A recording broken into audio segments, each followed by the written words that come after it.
All right. Well, here we go. It says we're live. What's up, guys and gals? It's Hopefully Jay everybody with can hear Prepared us. Citizens. I think we're going. How y'all doing tonight? I'm here with the man himself, Jared. What's up, guys and gals? It's Jared with 2 Alpha Solutions. That is bringing us a lovely echo. Yeah, I had to turn that off. I forgot I had it going on over there. Oh, you're good, man. But I see we got several folks already showing up. Hello, everybody. Shoot, Jared, you want to do a little quick introduction? Sure. I'm Jared with 2 Alpha Solutions. I do a lot of tactical comms type stuff, amateur radio, GMRS. I got some shitty videos on my channel if you want to go watch them. My base station video is probably about the best one I have there. It shows I go through my Radio Shack here, show all my radio setups and everything, and then I take you outside and show you my radio tower that's outside. It's an 80-foot tall tower, and I fabricated and designed everything to where I could lay the entire tower over horizontal on the ground. So I think the title of that video is The Ultimate SHTF Radio Station or something like that. So I feel like it should be like the Radio Pimp or something like that, because that's a pretty badass video. That's a really awesome tower. If anybody ain't seen that, if you want to see a real radio expert, go check that out.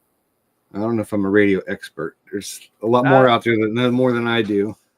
I'm gonna say you're more than me. I guess I'll try real quickly just say hey to everybody in the chat. Or the ones I see. What's up? Scoot, Bobby Bama, Watchdog Preparedness, Robert Ham. Where was he? Wired Tight. I saw him. What's going on, brother? Justin B. Miss Teresa. Sorry if I miss anybody. But yeah, you guys, if you got any questions or anything, please, this would be the time to type them in. Before, I guess, to get going, if you want to, Jared, we can go over those ones that I got, because I got just a handful here. I have your list here somewhere. Yeah, and I try to which honestly, this is like I tried to think of a couple of questions that like I had when I was getting going, and then some questions I actually have right now about like setting up base stations, because again, by Jared's video, if you go watch it, you can tell this is the dude to probably learn from when it comes to setting up a good base station. So, yeah. You want to jump into my questions? Yeah, so let me see. What is a good base station starting point? What unit and how many? Well, you want to start with the handheld stuff? We can do that. Okay. There's about 50 million of different types of them out there. I know, really. I tried to keep it kind of broad, like not too focused on one, but my first question, this is one that always comes up to me. You know, a lot of people will see like the 5-watt handheld, and then this one over here will be advertising like, oh, this one's 10 watts or 15. Does the 5, 10, or 15 is like, should you buy the 10 over the 5, or does it matter that much? It does not matter. 5 watts compared to 10 watts is next to nothing, really. So to not get very mathematical, because I am not mathematically inclined at all, there's a thing called the inverse square law. You're already above me, man. I mean, I can barely add 2 plus 2 in my head. So basically what it is every time you double your power, your whatever distance the receiving radio is, you're only going to give them a half of an S unit more than what you were giving them with the lesser wattage. So if you're giving them, say they're 5 miles down the road, or we'll just say a mile down the road, you're pumping out 5 watts in your handheld, and you're giving them an S meter reading, an S unit reading on the signal strength meter. We'll say 5. So you double that to 10 watts. Now you're only going to give them 1.5 times what you're already giving them as far as an S unit goes. I know it sounds really complicated. It definitely sounds complicated out here in Alabama. It's pretty complicated here in Virginia too. So you're going to give them about 1/2 of an S unit greater receivability with your 10 watts than you will with your 5 watts. So it's really negligible. Okay. What it really comes down to is the antenna that you're running, and the elevation of the antenna. Everything in radio comes down to the antenna. I can talk around the world on 1 watt with the greatest antenna in the world. But if I have the shittiest antenna in the world and I'm pumping out 1,000 watts, I'm not going to talk to anybody. Gotcha. When I took Radio Made Easy's 0 to Hero radio operator class, something really stuck out to me. I'm sure it's been around for a minute, but height is might. Height is might. Yes. Yeah. That's what he told us. Yeah, so the higher you can get your antenna, yeah, whether it's on a handheld or a base station or whatever, the better it's going to operate. That doesn't necessarily hold true for HF frequencies. When you get down like the 6 meter band and below, like anything, we'll say below 50 megahertz, you really don't want depending on what type of antenna you have, whatever the wavelength of that frequency is that you're using, you want it to be off the ground half that wavelength. Gotcha. Does that make sense? Yeah, I know there's some formulas to calculate like antenna length and stuff like that. Well, that's different. That's for building antennas and making antennas. Oh, okay, gotcha. I was thinking of the wrong one. Yeah, Tim Harper said height above average terrain. Can you see the chat, or am I going to have to read it to you? No, I can see it. It goes by pretty fast. And I don't have my reading glasses on. I'm old, so I need reading glasses sometimes. Man, don't give us that. We know better.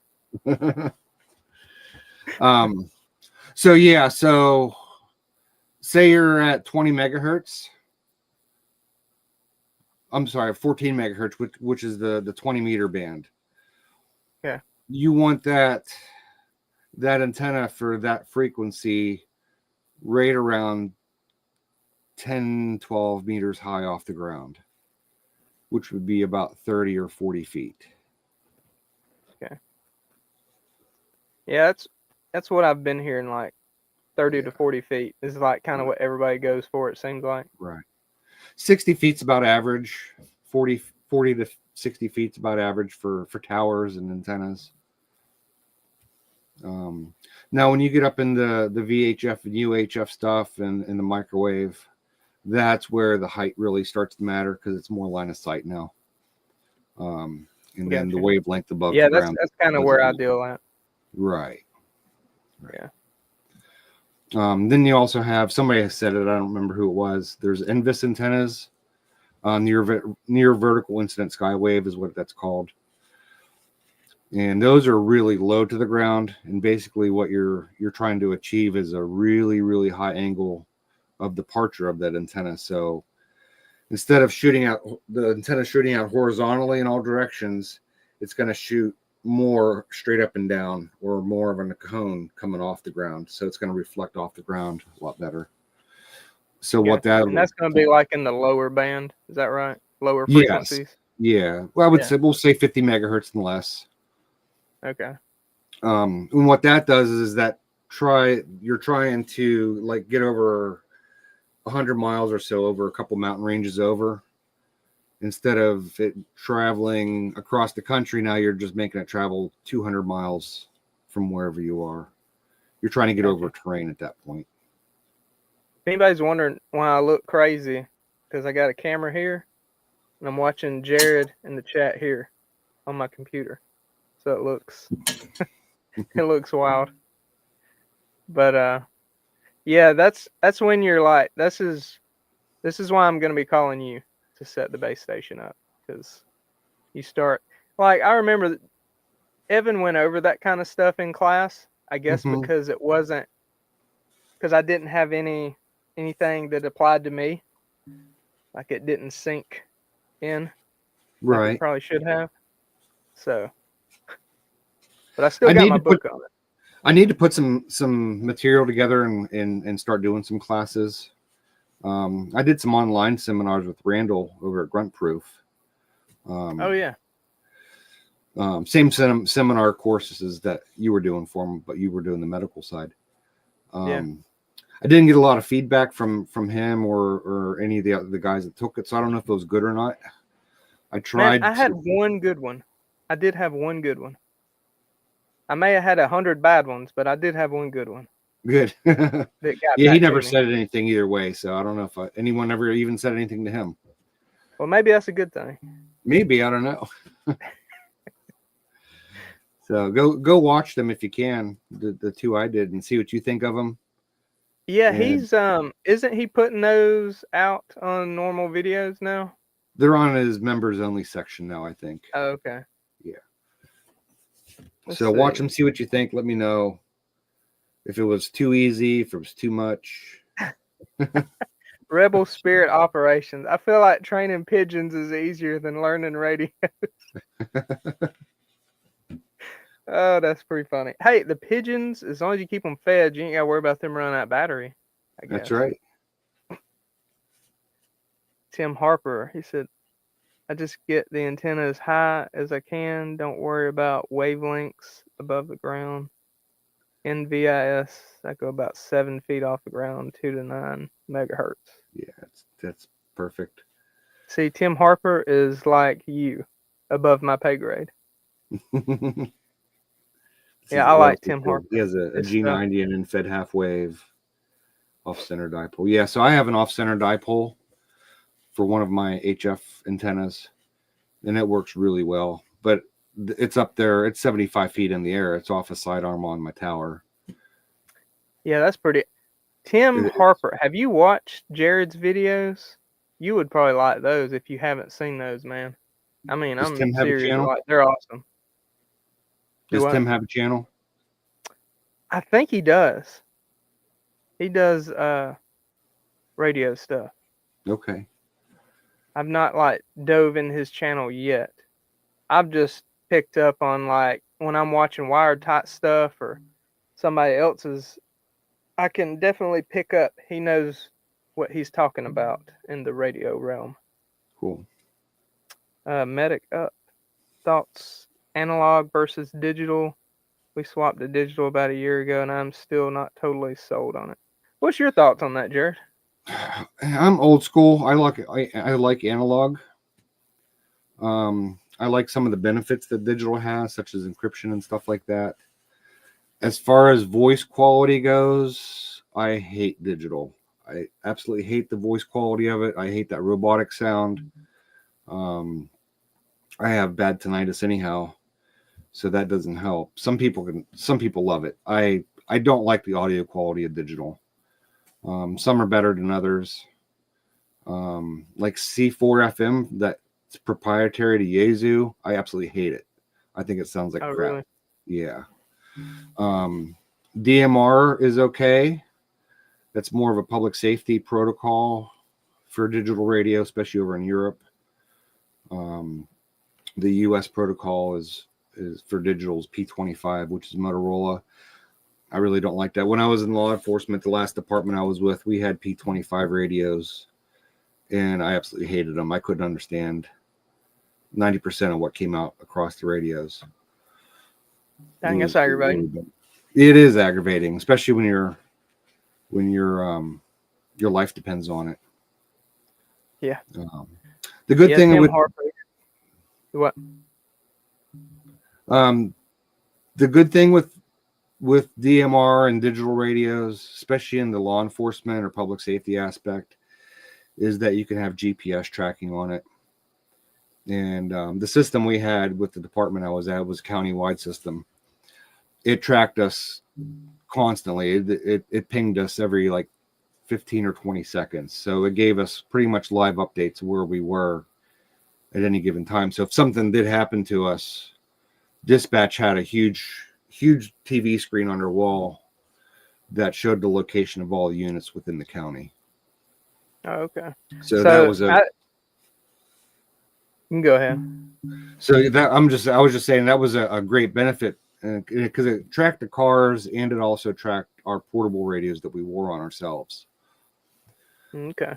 So if you were away from your car and you're out in the field or the woods somewhere, it would still tell you within a few feet of where you were really at. So that was a great benefit. Yeah, I would say I could be totally wrong, but just from like a department standpoint, probably a little bit more cost effective to go something like that than having like a GPS and an analog radio and just having kind of one device. Right, and a standalone GPS unit doesn't do you any good if it's not reporting back to dispatch what your position is. True. So, the other thing I about like the analog. I do too. So the other thing I wanted to say about digital versus analog is digital is either all or nothing. So if you're, say, an emergency situation and you're being assaulted by some meth head and you're trying to talk in the radio, your audio might not be understood, or it might clip off parts of your audio to where you're unintelligible. Where FM analog won't do that. It might be staticky, but you'll still be able to tell what somebody is saying. Gotcha. I know when I was in the fire department back home in Pennsylvania, when I left there to move down here to Virginia, they were in the process of switching over from analog to digital, and everything was going through repeaters. even our fire ground and our tactical channels were going through repeaters. And my problem with that was, why do I want to transmit from my portable inside of a burning structure fire 5 miles down the road to the tower site where the repeater is to talk to my incident command? It's 50 feet outside the building. That's a lot of mileage to have something go wrong when I can just talk directly to them. And I don't know if they ended up. I'm sure they did, because they don't care about those things. They just look at money. And this is a new fancy digital system, Right. So it's just taxpayer money, man. It's all.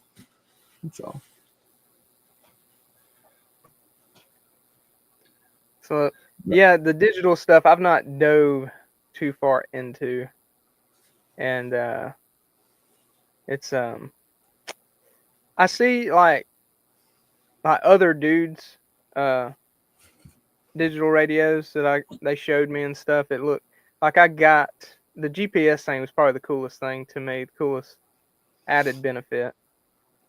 I didn't really get into like how the encryption stuff works. Now, when people say encryption, are we talking like the same encryption as like cops have, or are we talking that like a different type of encryption?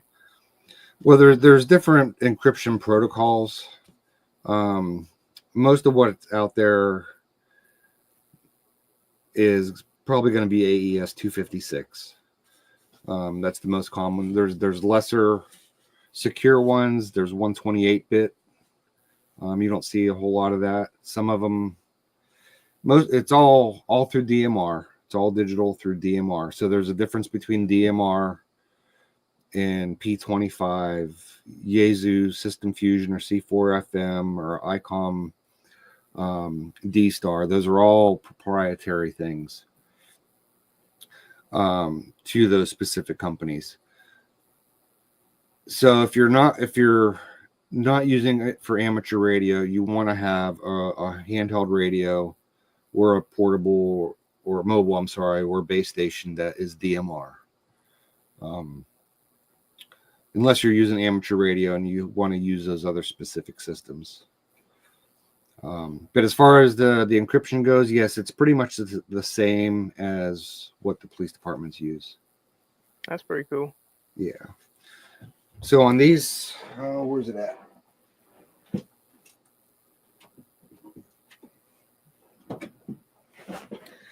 So I got two radios here. This is green screen things messing up.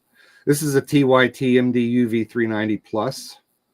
It's a DMR radio, and it has a ES256 encryption capabilities to it. Pretty cool. This radio, it's not going to work. There it is. It's a Motorola XTS 2500. That's P25 with AES256 encryption. So those two radios doing digital to each other will not talk to each other. Now they'll talk to each other on analog, on regular analog FM, but they won't do it through digital, or you can't encrypt between the two. Gotcha. Now, my broke ass's next question is, how much are the radios like that? Like, how much, I guess, what's the price difference when you jump to like a digital radio like that? So if you're looking at this TYT radio, if I can get it to focus. Hold on, let me do. That's hell of a fire team you got behind you there, by the way. Isn't it though? I feel pretty safe. I mean, I would too. There, I'll get rid of it. There, that's better. So if you go with the TYT radio, these are about $125 on Amazon, or if you go to buy two-way radios, Radio Oddity, places like that. It is front panel programmable to an extent, but it's easier to use the software for these radios because you can get a lot more features out of them by using the software to program them. So these are about $125. So much better than a Baofeng radio, I think. And I don't think anything's better than the Baofeng. I don't know. And no, I'm not bouncing on them at all. I think they're good for what they are. But you have to use the computer to program the encryption into it, and so you get a lot more features out of that. So that's about $125. So the Motorola XTS 5000s and 2500s are right around $400 or $500. Sometimes they're more, depending on what band you get. But then you have to have the CPS programming, which is proprietary to Motorola, to be able to program those. Hey, did you say that question a while ago? No, I did not. It was, are 48-inch antennas too big for handheld radios? She thinks so. I was about to say it depends on what she wants. It depends. Do you want to have 4 feet of antenna sticking up off of your belt? Yeah. Now I will say, like in my assault pack, like I'll run one of these little guys. I'll run a stubby on my chest rig, and then in my assault pack, I have like 2 or 3 more antennas. I'll keep like a signal stick. I'll keep one of those long foldable antennas, right? That you can run through your gear and stuff, because it's pretty easy too. That's a long ass antenna. But right. So any of these radios, these TYT radios, the Motorola's, you can put them in your pack or on your belt and run the antenna on your pack and do an antenna relocation. So you just basically take the antenna off, and you get a piece of coax with the SMA connector here and another connector on the other side, whatever's on the antenna. Then you can mount that antenna on the back of your plate carrier, on on the back of your chest rig, whatever. And you'll get a little bit better results of reception and transmission with it being relocated like that, away from the side of your body or just up against your body like that. You can, like with my PRC radio, I don't have the battery on it, but I have the PRC 152. Yeah, that's the real one. No, it's not. I got the fake one. Is that the AR one? Yeah, it's the AR 152. I love that thing, man. It's a good radio. It's done everything I need. But this one has an external display on it that I can connect to it. I can have this radio in my backpack with another antenna that's been relocated on the pack, and then just run that external display up to my chest rig, and then have some kind of a speaker mic or earpiece and a throat mic or something. Nice. And have that radio completely off of me, but in my pack, but still be able to utilize it. That's pretty badass. Yeah. Did you get this one, Tim Harper? This sounds pretty cool. This is probably something you know about. I don't. Some of the digital repeaters use one frequency to transmit and receive. They use the time slots to send and receive. So you can you give it, because I know analog, I almost hate, do you ever get the weird YouTube feelings of not wanting to share quite everything with YouTube? Yeah, You ever the feel like gatekeepers. that? I do too. Yeah. There's some stuff, some of the comms stuff, I don't know. I'm sure somebody has probably shared it out there. I just don't like doing it. But I get what Tim's talking about there. That is pretty cool to set up times. Yeah, so if you're using DMR, say you have 4 guys, you can all be on the same frequency. 2 guys will be on one time slot. The other 2 guys will be on a second time slot. And you're all, we don't need the stinking radios. He would say that. You guys all 4 guys can be on the same frequency, but only the 2 that are on time slot A can hear each other, and only the 2 that are on time slot B can hear each other. Okay, so does it almost kind of work like a tone, sort of? No. Or is it totally different? Totally different. Okay. Totally different. You're out of my pay range again.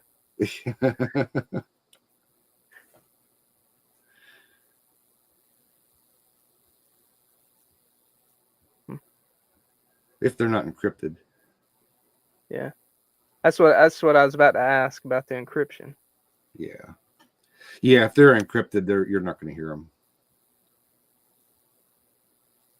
Okay, here's a good one. This is a good question by Bobby Bama. As it relates to Minuteman preparedness comms and mostly simplex traffic, would you recommend analog or digital? It depends on what your end goal is and what you want to transmit and who you don't want to hear. Yeah, I would personally say for like most of us are going to be good to go on analog. And there's a lot of techniques you can use on analog to not be tracked. Exactly. So now, as far as radio direction finding and tracking, it doesn't matter if you're on analog or digital or even using encryption. Your signal's still going to show up. And as long as I know that signal that's showing up is you, I'm going to be able to direction find it. I was about to say, so people like you are going to find us. Yes. Which, keep in mind, this is something a lot of people need to think about.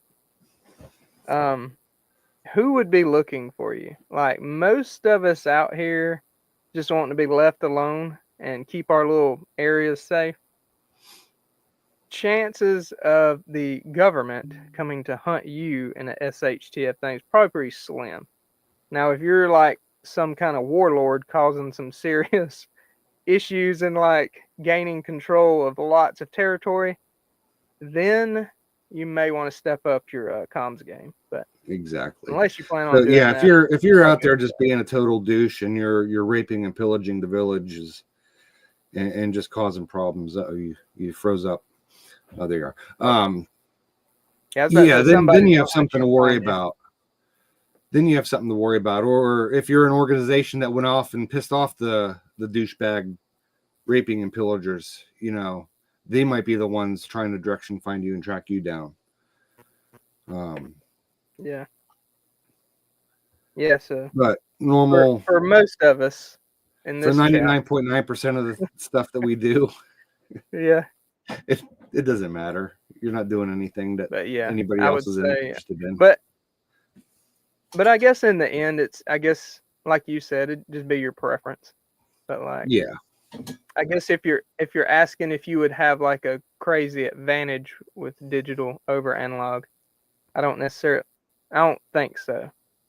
Honestly, it's going to boil down to your team and the training you guys do together, how you Right. operate those comms. Exactly. Now, like with these TYT radios, if I want to be able to send a text message with this, which I can do, I can send a text message to another radio with this radio right off the front. Old school, hit A three times for, or number 2 3 times for the letter C, and type your message out that way. What is that rattlegram thing? Rattlegram. I send a text Yeah. with my boo flang. That's such a gimmick. I mean, it works. Dude, it works. It's cool, man. It works. It's clunky though. But yeah, I can send a message directly from this radio to another radio just like this, and have it read right out. But you have to do it through digital. You're not going to do it through analog. That's pretty cool, though. That radio. So But that you could radio set is this up designed to do the stuff talk like on analog frequency, and set the B side of the radio, the secondary band on it to digital, and do all your text messaging and GPS through digital that way.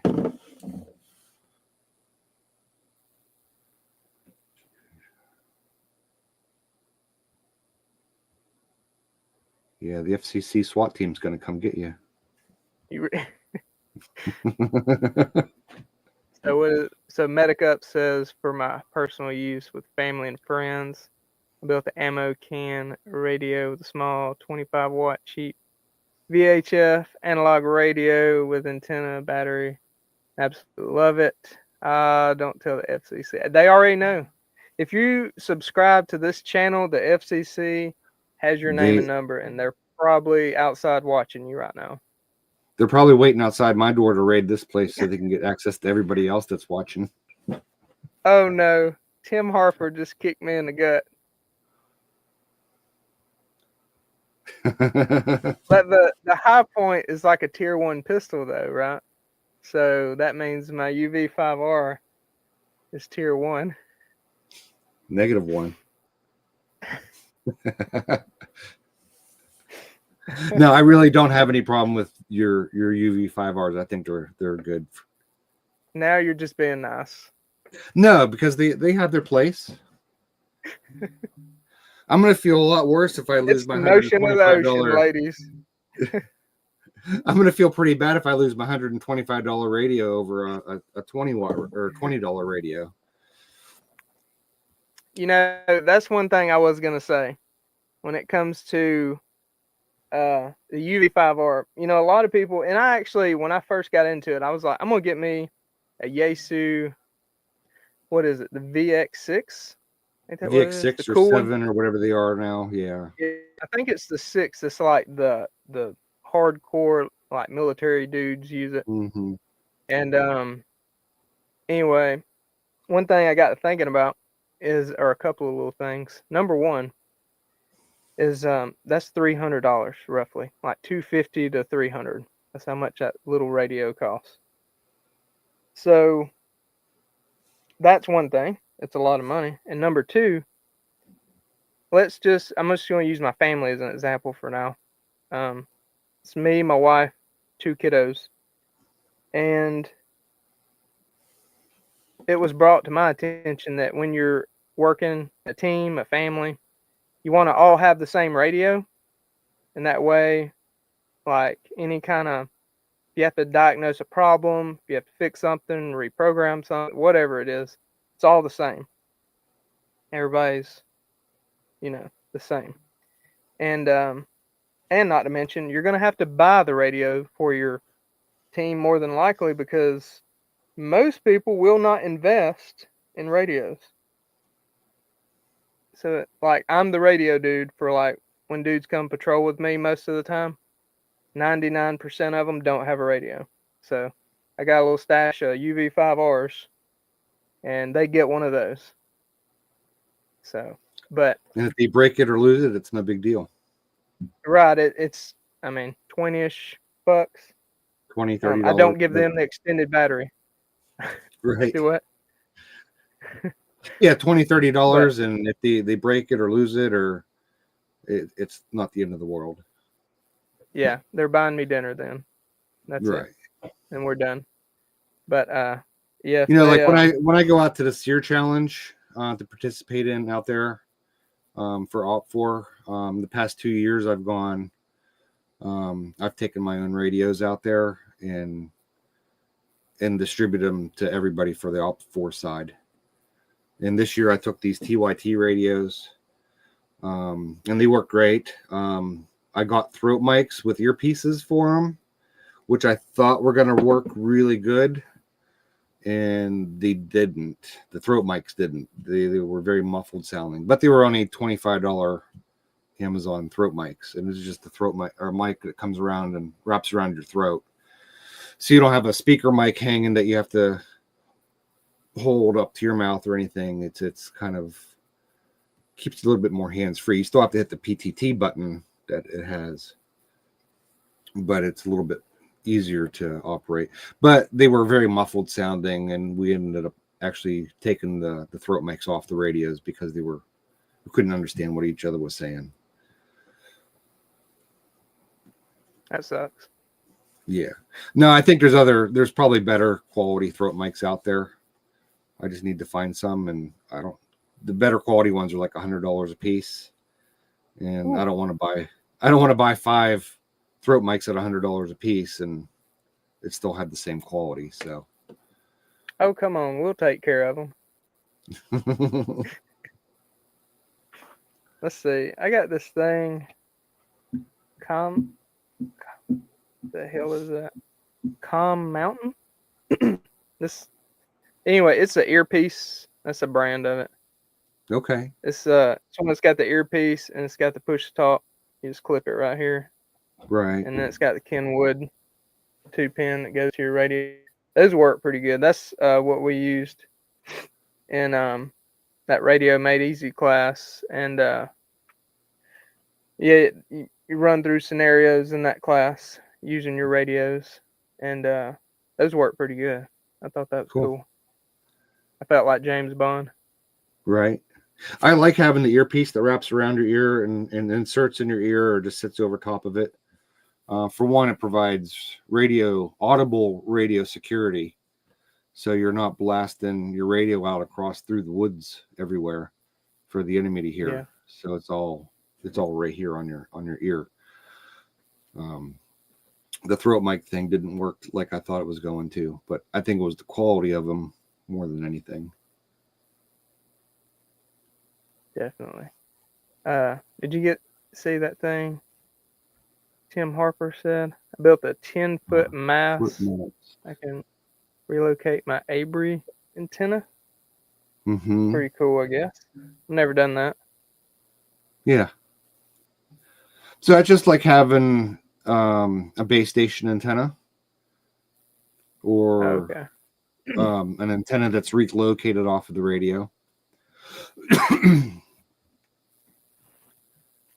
DF only works if you're continuously transmitting, so brief. So that's not entirely true, John. I don't know if I have it set up here yet. It's not working, but I have the Kraken RF SDR. It's a radio direction finding unit. And I don't have it set up. It takes a while for it to connect. I don't have it connected right now. It actually only takes about 1 second for that to pick up and start to get a generalized location of where you're at. So if you're only transmitting for about 1 second, it'll give you a pretty close reference point to where you're at. Then the next time you go to transmit, it'll get closer, and the next time closer. So yes, it works. Short transmissions do work. But with this new SDR technology, it's not as effective as people make it out to be. Now, if I'm direction finding manually with a loop antenna, then yes, it takes a little bit long. It takes a little bit longer of a transmission for me to direction find where you're coming from. So did you make that antenna? No, a company sent that to me. I'm going to be doing videos on Okay. it. Oh, cool. The weather's just been so freaking shitty here. And then I had my surgery there back at the first part of the year, and I was laid up for a while, and then the weather turned shitty again, and so Yeah, the and weather, man. It's been wild this year. It's crazy. And then next week right now it's like, what is it, 20 degrees, I think it says. Next week it's going to be like 65 degrees. It's ridiculous. Yeah, I'm gonna be in the swamps next week. You're right. Let's see. I'm getting behind on these comments. Like y'all are. Boofwang I'm gonna keep Mafia this for going life. here. Yeah, like I said, there's nothing wrong with the Boofwangs. I like them. I have 4 or 5 of them here. I don't have the UV5Rs. I have the UV9R, UV9R Plus, and the UV9R Pro. I need to try the 9R. They're okay. They're just like the UV5Rs, except the speaker mic connection is a different type of connection. Tactical Muffin Top said he didn't get a notification. Dang YouTube. So this is a UV9R Plus. I think it says down the bottom. I don't know if it'll zoom in or not. But it doesn't have the typical 2-prong. It has a big fancy connection on the side. I got a cable for those. Yeah. So it takes a different cable for your speaker mics and a different cable for your programming. Yeah, those are better waterproof, aren't they? Yeah. Which I still recommend bagging your radio. If you're going to be like in some heavy rain or possibly in water. I don't care if it says it's waterproof or not. Murphy will bite you in the Charlie concept. You're absolutely right. Most people do not have that capability. The government does. And nerds like me. So, yeah, 99% of the populace out there does not have that capability. 99% of the populace doesn't even know what radio direction finding is.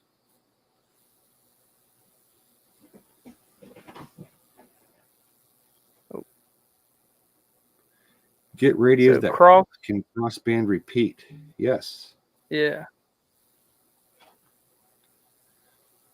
Yeah, so I did a video on a crossband repeater. It's on my... Now that's a radio that can basically act as a repeater by itself, right? Yes. So right.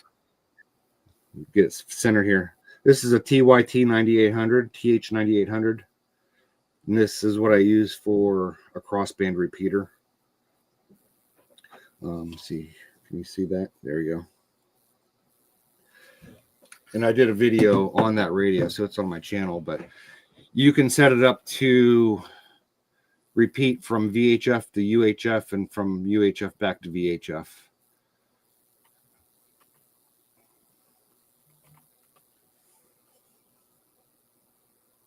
Yeah, that's pretty cool. You know the hillbilly tactical repeater video I did? Yeah. I've been selling some of those. And that's like the simplest or you can correct me if I'm wrong, but that's like the simplest way that I've found to set up a repeater to just drop off while you're out on a patrol. Mm-hmm. And I like it too because if you're not using it as a repeater, you got 2 extra radios now, which Right. helps too. And all it is an interface cable between the two of them, between the two Yeah. handhelds. Yeah. Yeah, it's just a relay.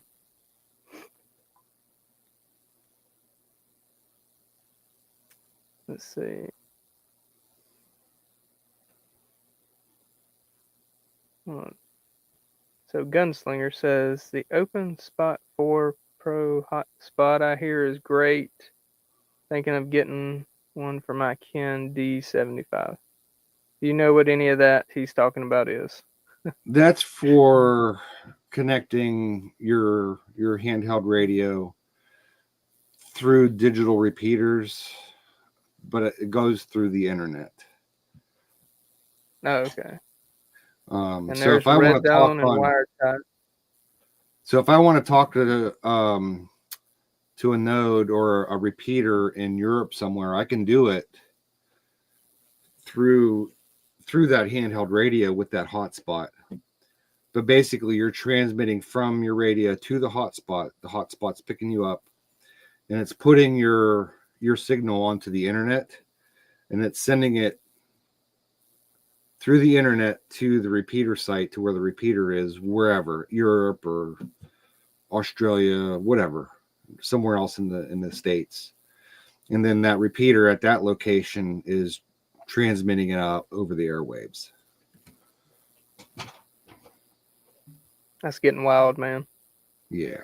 What about what Wiretap said? I've been asked about this one a few times. About hooking So you got a to think repeater about setup. your flight time on a drone. Yeah. Would the drone interfere at all with the signal? Like your It's possible, but doubtful. Most doubtful. drones operate, I think, up in the 800 and 900 megahertz spectrum, and some up in the Okay. 1.2 gig spectrum, which is really high. And any repeaters that we put on a drone, they're probably going to be VHF or UHF and not really affected at all. But to have a repeater, you're talking about having a lot of infrastructure to put on a drone for 20 or 30 minutes of flight time. And then you got to bring it down and change a battery or charge a battery. And I mean, Yeah, it would be good. You can go ahead. I mean, it would be good to get a short message out. Say I'm trying to get out to a station 100 miles away. I can put a repeater on a drone, send it up in the sky 400, 500 feet, get my message out, maybe receive a message back, and that's going to be about all the flight time you have. Unless you have $50,000 drone, you know. Yeah. What I was gonna say is, like, you know how a lot of people get hung up on the fucking micro chest rigs and battle belts and all this crazy hoorah shit that special forces dudes use. I kind of feel, I'm not saying a drone wouldn't have its place in like a Minuteman situation, but I kind of feel like with like what you talked about, the flight time, things like that, that would be more something a special forces unit would use when dudes are getting in and out, dropped off by them helicopters and other means, in and out of an objective in like 30 minutes. Right. I mean, if you're going to send out a data package or a data packet out over the air, and you need that line of sight with a station that's, like I said, 100 miles away, yeah, go for it. I think it'd be great. But other than that, it's a lot of infrastructure to haul around, a lot of crap to haul around with you for one message, unless your mission dictates that you need to get that message out for whatever reason. Right. Yeah, not trying to sell it too hard, but I know like the little repeater setup that I build. I don't even know where it's at, but I can stuff that thing in my assault pack, and it really ain't that big of a deal. Right. Yeah. So with that TYT radio, this crossband But the repeat drone thing radio, is cool though, having it up in the air. yeah, that would be cool. But what were you saying I about can, that radio? I can TYT set that radio? up as a man pack, and then because it's Okay. more than 5 watts, it's a 50-watt radio. I can put a really good external antenna on that and put it up in a tree and hide the man pack at the bottom of the tree, and have a repeater that covers 20 or 30 miles for a full day's worth of a battery on it. Did you read that one? Medicup No. is asking about using Zello and a patch to connect radio. radio. I use Zello to talk to my dad up in Pittsburgh. A patch to connect radio. I'm not sure what that is. I know, that's what I was wondering. I'm not Unless familiar they're with that talking either. about Bobby Bama. radio ROIP, radio over IP, which is kind of like voice over IP, but it's radio over IP. Maybe. Tim Harper had a slingshot. That thing shooting. That thing into a tree. Oh, man. Well, the guy who fought in Ukraine, I had on explain you can create drop mechanisms and drop. Oh, yeah, definitely. I've definitely seen that one. That's like one of the number one threats right now. Absolutely. I guess over there.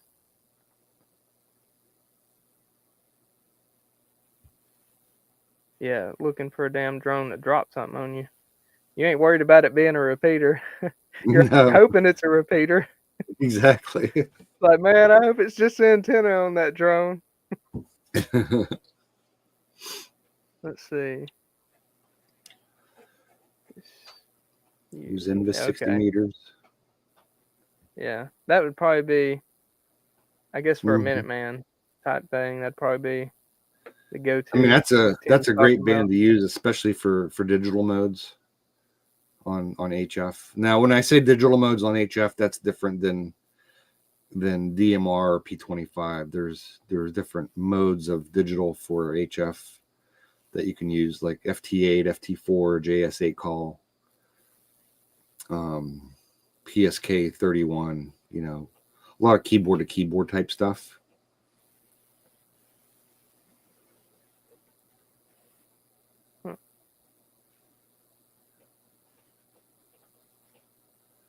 Yeah, Zello's cool. I mean, as long as you have cell service.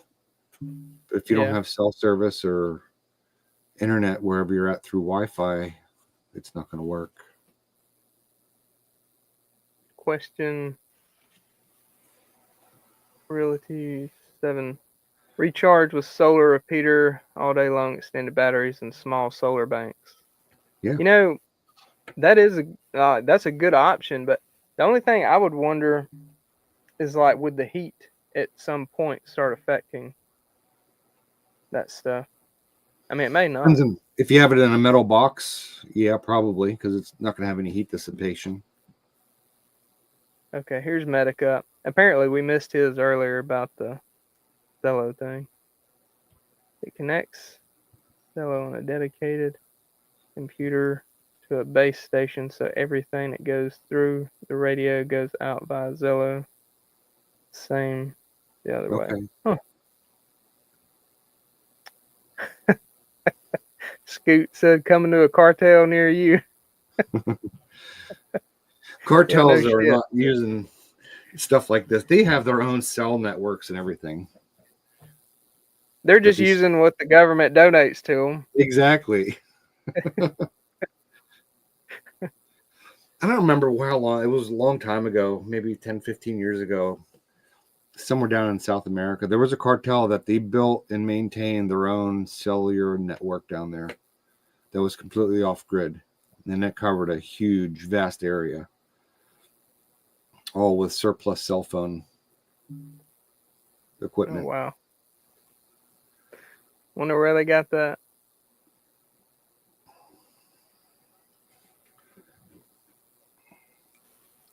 Let's see. Anyone use or hear of the East Coast reflector? I've heard of it. Is that kind of like a repeater type thing? Yeah, it's more or less. It's digital. Oh, okay. It's a digital node, and it's internet based. So yeah, if you go to YouTube and just type in cartel cell phone network, there's some videos on it. Cartel Tech years ahead of the Mexico. Yeah. So the first one, it's kind of one of those cartoon based videos, so you got to kind of take it with a grain of salt, but it's how a cartel built their own cell phone network. It's from half as interesting. So I like Weapons Junkies comment. The Starlink Mini. Have you seen that one? That's pretty cool. mm-hmm.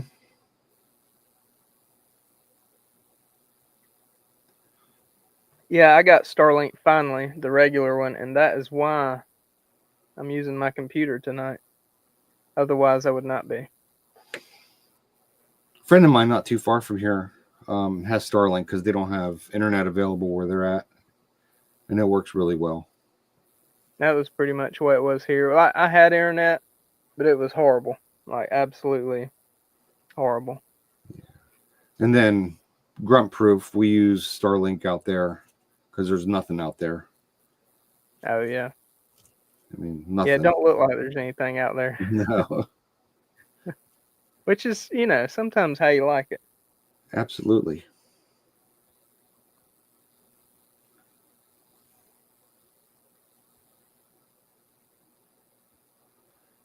What else did you have on the list? Let's see.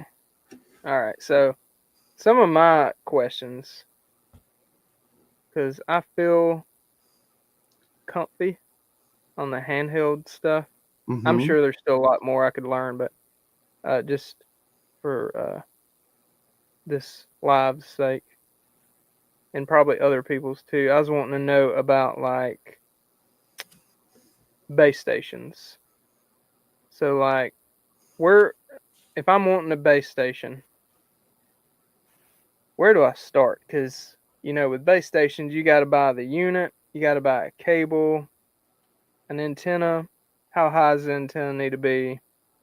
That kind of thing. So it depends on how far you're trying to talk. So if you're trying to talk to another base station, or if you're trying to talk to units that are on foot out away from your OP or your headquarters, wherever you're at, or your room there, depends on what you're trying to achieve. So if you just want a base station to be able to talk to some people on handhelds that are kind of scattered around you within a couple miles, any mobile radio, and I'm talking a mobile radio that would like mount in your car, is going to work great for any of those applications. So you need the radio. I was going to say, for like a base station, is there, I don't know, let's say a minimum wattage you would recommend going with? I wouldn't get anything less than 20 or 25 watts. Most of them are going to be 25 to 50 watts. Okay. I know my mobile is like a 25 watt.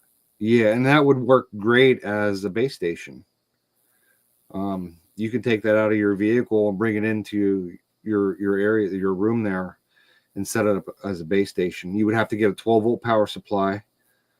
You're going to need one that's going to, amperage wise, it's going to be able to handle that radio while it's transmitting. So say that radio is pulling 3 amps just in standby mode sitting there. When you go to key up and transmit that radio, it's going to be pulling 10 or 15 amps maybe. And I'm just throwing ballpark ballpark numbers out. So you're going to want about a 20 amp, 12 volt, 20 amp power supply. I would say would be your minimum power supply you would want to buy. Okay. You can probably get away with some lesser amperage ones, but to be safe, 20 amps is pretty good. I know, like, if I'm out in the field, if I do use my mobile as a field base station, Right. I power it with the Jackery, the little solar powered Jackery. Right. Does it work well that way? Yeah, the Jackery I got. Let's see, it's I think it's a 2000 watt peak generator, solar generator, Okay. and it does pretty good. I don't know about a smaller one. I've got the two 100-watt solar panels. Mm-hmm. I usually got out there with it, but yeah, power wise, I've honestly not even come close to. Which I've only used it. The most I've used it out in the field is just for a day. Okay. So I need to do like a 3-day. Need to get up a 3-day thing. Try it. So you can get these LifePo batteries. This is a Bioenna battery. This is a small one. It's not for the radios, but you can get bigger ones like this that are 10 amp hours, 12 amp hours, 20 amp hours. Of course, they're going to get bigger and heavier, but those are still man portable in a like an assault pack or a man pack type situation. You would have to have some kind of solar charging for it at some point, or a way to charge it at some point. Yeah, so you can. That's something you could get a charger and just charge it up at the house whenever you're not using it. Yep. And then just keep them ready to go. Right. What about that ICOM 2730 Kentucky Sustainable Living mentions? That's a unit, like a head unit? Yeah, I think that's a single band VHF mobile unit. It might be dual band. I don't remember. But that's a great radio. It's all FM analog. There's no digital in it, I don't think. I think it's a little bit older. But typically, any radio that is a mobile type radio is going to be good for a base station. Any radio that you use as a mobile, you just connect it directly to your battery. And your car battery or truck battery, whatever, will power that for a long time. Nice. So if you're going to be stationary for a long while using a mobile radio, like in your truck, so you go out to a campsite and set up, you could leave the radio in the truck and disconnect the mobile antenna that's on the back of the radio. You could put up another antenna up in a tree 50 feet high and connect that to the radio. Now you have a better communication ability because your antenna is up in the tree 50 feet in the air now. Hell yeah. Let's see what Jason say. He said, that's Kentucky Sustainable Living. That's his name, Jason. Dual band and Mars mod on it. They still sell them. Yeah, you can Mars mod a lot of these radios. So that's a question I got. So like head units, I know the one I got is good to go. But for the most part, do they have like the channel limitations, kind of like some handhelds do? Like, you know how a handheld won't transmit on GMRS and vice versa? Depends on what radio you get. Most of them are able to be programmed or modified to be able to transmit across the broad spectrum like that. Allegedly. Well, it's pretty common knowledge, so. I mean, we wouldn't do it. No one here does it. No, FCC, nobody here would ever do such.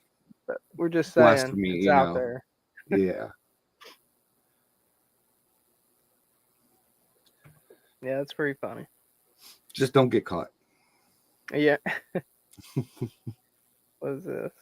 New Yaesu FTX1 looks awesome with that scope. But the new, holy cow! I don't even know those radios. Gunslinger. Yeah, I'm not sure what the FTX1. It's new. I haven't seen that one. The TMD 70 is basically going to be a replacement of the TM 710G, which I have one of those, which is an awesome radio. Does APRS, it's dual band. Actually, I think the one I have does 220 as well, if I remember right. But I think the TMD 750 is going to have digital in it, and it's probably going to be a $1,500 radio once it comes out. Oh wow. Yeah.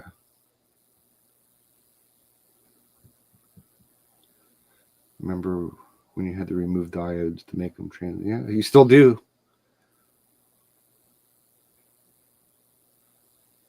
That's when you still had to crank the cars too. Yeah. Like with the hand crank. None of my radios are Mars modded, which means they can be modified to transmit out of band. But it's basically just a diode that's on a circuit board. You have to know which one to take out. And it's all surface mount technology. You just take it out with a hot air soldering iron and put it back together, and it should work if you did it right. That's back when people were smart. Yeah. That's like the old Harley Davidson, the old manuals, like flatheads and stuff. That it would tell you how to advance the timing and stuff like that in the user manual. Like nowadays, that would not go well. Miss Teresa, you are the best moderator there is. I just want you to know that. I got to step out for about 2 seconds. I'll be right back. Okay. All right, guys. Well, y'all got me now, and we're about to fuck this up. I hope you're ready. We're about to go crazy. Tim Harper, you are way above my pay grade, my man. But we'll get Jared when he gets back. I have 2 and okay. Amateur. Ain't that amateur 6-meter radios, crystal? I'm telling you guys, I do not consider myself an expert by all means. I'm not messing with y'all when I tell y'all I know just enough to be dangerous. I know just enough to make handhelds work for like team Minutemen comm stuff and how to kind of, operate them in a very low profile way. So once it gets into like this stuff, like Jared, Tim, and others, Alpha Charlie Concepts, John, these are the radio dudes. So Tim was saying something here that I have radios crystal controlled for my 63 and 65 Mopar. Cool. Is that radios? That's radio. Yeah. Okay. Yeah, the 6-meter band has a band of frequency. That's the 50 megahertz. Boof Wang. Supremacy. Oh, man.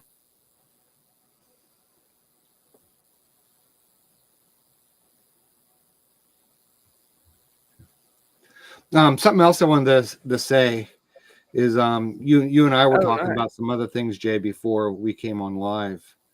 But if I would like to start doing some classes, either online classes or some in-person classes, with different levels that you build through. So you take one course, and then once you take that, you could take the second one, and maybe ultimately doing like a 2 or 3 day FTX type event, where you go out and do patrols and try to set up communication links and stuff like that.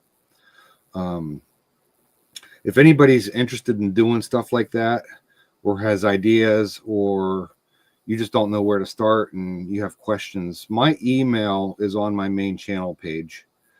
And I could probably put it in the what's your email? Miss Teresa put it in the chat for people. Yeah. It's on jpearsall34@gmail.com. Can I join the chat? Should be able to. No. Thanks. Hold I'll on, I put can it do it in on my there. other computer. I was gonna say I can put it in there too. I'm just looking it up, make sure I don't misspell anything. I don't know if YouTube will let me do it on a comment. Let's see. But yeah, I will say from experience that the in-person class is much better when it comes to this stuff, or it was for me. Oh, that's another good point there, Jason at Kentucky Sustainable Living. If you want to get involved with the Kentucky Sustainable Living Festival, I think it's coming up in July. All right. You could I'm actually going to be a speaker there. I think if I'm not mistaken, I think Stoker went there not long ago and Yeah, he was did. a speaker. Yep. Yeah, so Miss Teresa put my email there. I think Look at it's Miss Teresa. she is on it. She Make is. sure she spelled it right because I can't see without my glasses. Yep, looks good. So yeah, if you guys have ideas where you want classes, what you would like to see in a class, please email me. I'll even give you my phone number over email, and you can message me or call me at any time too. But I'd like to have some kind of a starting point to know where people want to start at, so I can build upon that. I know I did the online courses with Randall Grunt Proof, and I was trying. It took me a long time to make it because it was so basic, and I had so much in it at first. I'm like, this is too much, and then I took so much out and just kind of dumbed it down because I know not everybody understands this stuff, and I had to take so much out, and it was really difficult for me to build a class on that because I didn't have really much guidance, and then I didn't have any really feedback on it either afterwards. So I don't know if it was too much, if it wasn't enough. So much online. What's that? You can only do so much online, especially like radios. Right. I would say too, start making maybe some videos, just talking about like basic considerations maybe. And I can almost promise you'll start getting questions from people in the comments. Right. That'll almost guide you to be like, I mean, all I right, still I have can the tell. PowerPoint presentation for what I did for Randall, so I can go through and add audio to it and make it into a video. Yeah, it'd be cool. What's up, Chuck from Homestead Medical? That's a good dude. When I'm out of stock on medical stuff, you can go to him. No, he's a good dude. He does some badass training on the medical side. Do you have any yeah, medical training props, Jay? Do what now? Do you have any medical training props? Like trauma? Yeah. Yeah, I got some you talking about like the actual trainers, like the like the bleeders and stuff like that. Yeah, I got 3 very expensive ones. Yeah, they're not cheap. No, the good ones ain't cheap.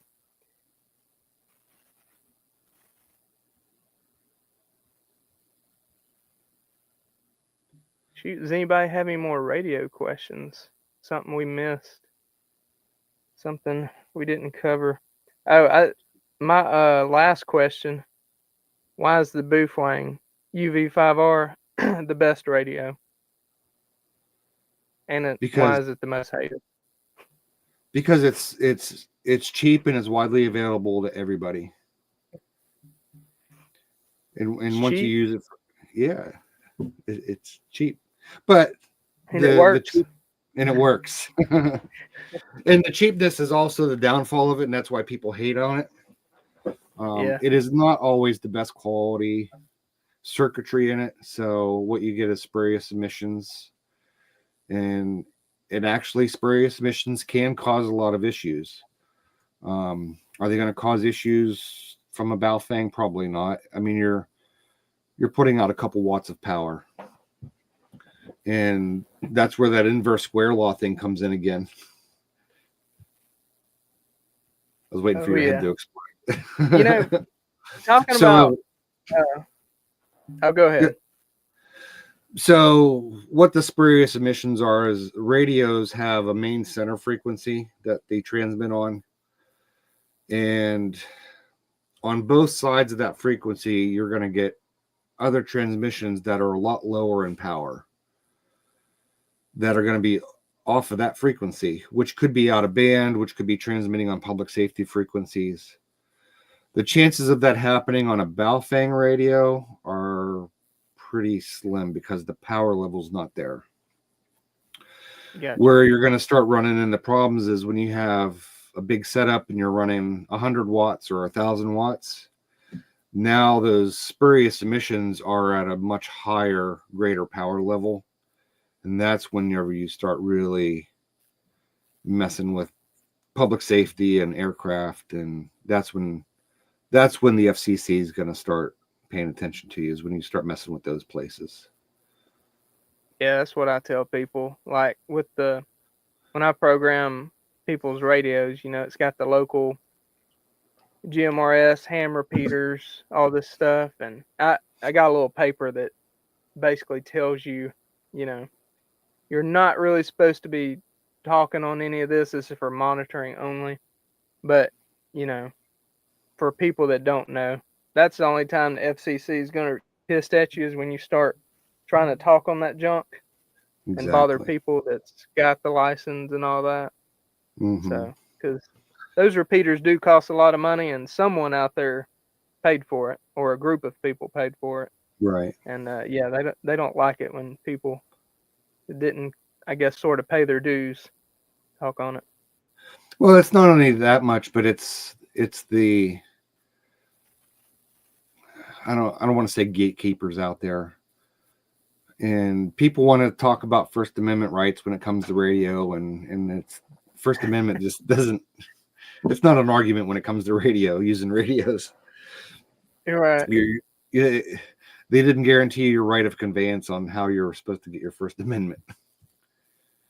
But yeah, so as far as the spurious emissions go, so a friend of mine, he just lives maybe 2 miles from me, and one night he was running a lot of power on 6 meters, and we obliterate each other, because we're talking on different frequencies. But I heard him on a lower frequency one night than what he was actually talking on.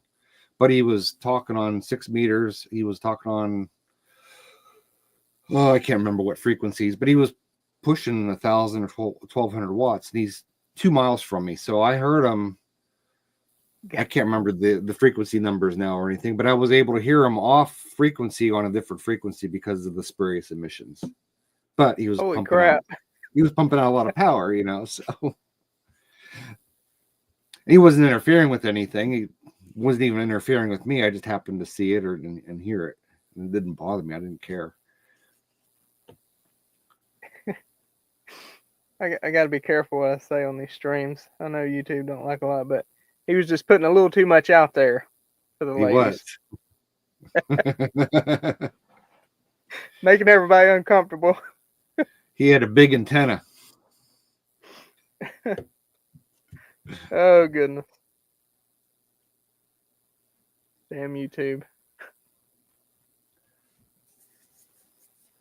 Let's see. I'm trying to make sure I didn't miss nobody's stuff. Let's see. Mark had a good comment a while ago. I think I'm too old for learning all the techno stuff, radios, drones, electrons flying invisibly through things. But then maybe I should, since I'm probably not going to be kicking indoors. I mean, that's a possibility. Radio is always good to know. And then he said, at least just a basic understanding of it. You don't have to get into it into the level that I'm into it, or all these other nerds are. Yeah, just be like me. Just know enough to talk to your team. That's all. Anyone follow Ham Radio 24/7? I've heard of that. Yeah, I've seen him. think. He does some huge tower construction stuff for amateur radio. He's got some pretty cool stuff. He goes all Does over the anyone East Coast follow? building towers. Does anyone follow Not a Rubicon? Yeah, I watch him on occasion. I like that dude.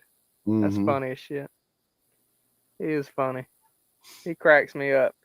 Like a lot of people's radio videos would have me nearly asleep, and his would just have me dying laughing.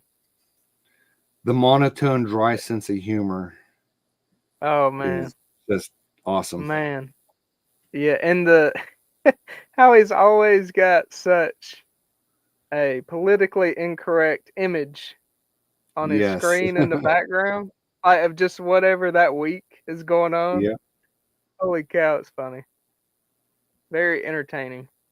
Mark says, I'll find a comms guy. Yeah.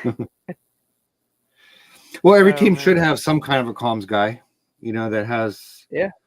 a little bit more knowledge than everybody else there. Yeah, and unfortunately, if you're in this chat, you may be it. Like because you're the one. You're the one trying to learn.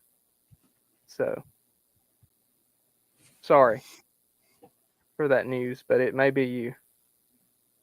Whoever you are watching.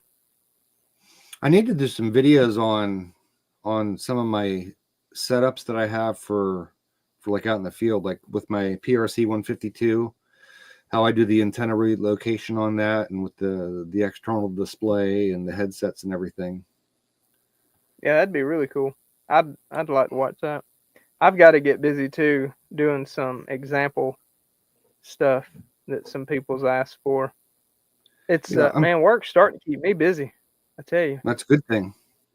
Yeah, it is a good thing. I am thankful for it. Mine's really slow right now. I had my surgery there back at the first of the year, and then it got cold and shitty, and so things really kind of dropped off here right now. I mean, it'll pick up again. How's the recovery? You pretty? Oh yeah, I'm good to go. Yeah, every once in a while I can feel where they put that mesh in there. I think it was bothering me earlier today or yesterday. Not bothering me, but I can feel it. But yeah, I'm back to 100%. I wake up with, well, I guess most people do after 30 that's been in the military, but I wake up with pain every day. Yeah. My everyday job is a painful job though too. I have been blessed past few years. Like even before I started doing Prepared Citizens full time, I was a design engineer, so I was kind of a wiener, just sitting at a desk, which that was rough. I ain't gonna lie.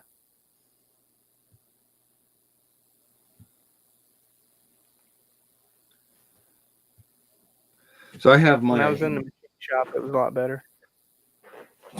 I have my Ear Pro that's on the back of my bump helmet. Now that's fancy. But I have them wired so I can have them connect into my radios. That's cool. Yeah, because it has. I have some of the knockoff Peltors. It has the boom mic on it, and it all transmits right through the radios too. So I need to start doing some videos on some of that crap. I'm just so terrible about when I make videos, I sound like an idiot. Well, welcome to the club, because my videos are horrible. No, theirs are great. Dude, man, you should see my editing stuff. Like, I guarantee, man, y'all would just die laughing if y'all saw the shit I'm using to put videos together. I mean, you saw how long it took me to figure out just how to talk to you on this. Yeah, we had some technical difficulties before we came live. Oh man, and luckily for anybody that tunes in to Coffee and Chaos in the morning, I hate to. I'm not guaranteeing, but it should go smoothly. Okay, it should. We'll I think see. you had a problem one morning when your audio cut out or wasn't working, didn't you? Oh man, Yeah, I don't know. I got something. I put something in the wrong hole and something. It's crazy. It's crazy. Just more spit. Just lick it and stick it. I mean, never mind. I'm not gonna say that. You walked into But it. So. yeah, it just I thought it worked. I thought it was good, and it wasn't. So here we are. Let's see. Oh, oh yeah. Duty belt for several years. Yeah, that's the thing on the duty belt, because every time I teach a pistol class, I always wear my cool guy belt, Mm-hmm. and 'cause that's like my one time I get to actually legitly use it, and I like having that big of a medical kit on my person during classes. God forbid something bad happened to a student, but or me. But dude, every time I teach a class, I no joke, like that night, my back kills me. And I'm Mm-hmm. just thinking, what the heck? I didn't even wear it but for like 5 or 6 hours. But I used to wear yeah, I think that's wear a the duty thing. belt 12 hours or more every day. Well, not every day, but during my shift. Oh man. I know the armor and ruck combos that we had for a while turned out not to be so good for the spine. So who knows? I guess I'm lucky to have a spine still. I need to get a range medical kit from you at some point here soon, I guess. Man, the FVAC is a good one. That big one. Mm-hmm. It's I got need I need to get one ordered from you here soon. So maybe once yeah, my it's other got work the starts to pick up some, I can get one of those from you. there you go. Yeah, the Minuteman IFACs have been selling like crazy. It's the one it's all in a Ziploc bag. It's the one I keep on my chest rig and stuff. Those things, they sell like crazy. I had no idea. Like for a long time, I wasn't even gonna sell them until like, I think might have been my nephew, somebody that come to train with me, one of my buddies. I don't even remember who, but they were like, "That's a pretty cool kit, man. You should be selling those." And I'm like, I don't know if anybody'd buy it because it was just one I just kind of put together. I'm like, all right, need a tourniquet, need a pressure wrap. I want 2 gauze. I just kind of did it myself, and yeah, now it's like the number one selling thing I got. That's Kind of funny. awesome. I need to So, get with you and start making something for a canine med kit. yeah, the Slishman pressure wrap is an awesome device for canines. It's Mm-hmm. a lot of canine cops get those from me, I want and I to. like to I'd use like them. to. I'd like to build a kit where I can put hydrogen peroxide in it to induce vomiting in the dog. Oh, okay. There you go. Because a lot of times if they get into something, like just a couple weeks ago, my dog Yoda, we were at a barn working, and he came back with one of those bait traps for mice. And Oh wow. yeah, the The rat dog got poison or into it. mouse. What's that? I said, did the dog get into it? Yeah, he thought it was a toy. He brought it back and tossed Oh, it at me like it was a toy. He wanted me to play with it with him. I'm like, dude, you can't play with that. That's bad. So I was like paranoid the rest of the day, hoping that he didn't like actually eat any of it. I mean, it was all contained in the plastic container, and I don't think he got any. And obviously he didn't. He's still here, but yeah. but stuff like that, you might want to start inducing vomiting to induce vomiting in a dog. I need hot and cold packs for dogs because they can overheat. This different things. So I need to get with you, maybe start getting together a canine med pack. Yeah, that'd be cool. I'd definitely be down to do that.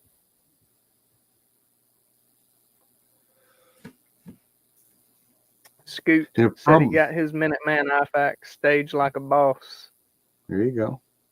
The problem with Did you having see that video? peroxide in a med pack is peroxide freezes at about 33 degrees, I think, and Oh, it wow. loses I didn't know that. its effectiveness the colder it gets, I believe. I'm sorry, I didn't mean to interrupt you, Jay. No, you're good. Scoot was saying he had his Minuteman IFAC prep stage like a boss. And did you watch that video that I did about staging your IFAC? I think I started to, and I got interrupted. It can apply to any IFAC. It don't have to be mine. It's just in general to stage your items in any IFAC. But there was a comment on there, man. This dude hit me hard. He was telling me I'm not qualified and all kinds of shit.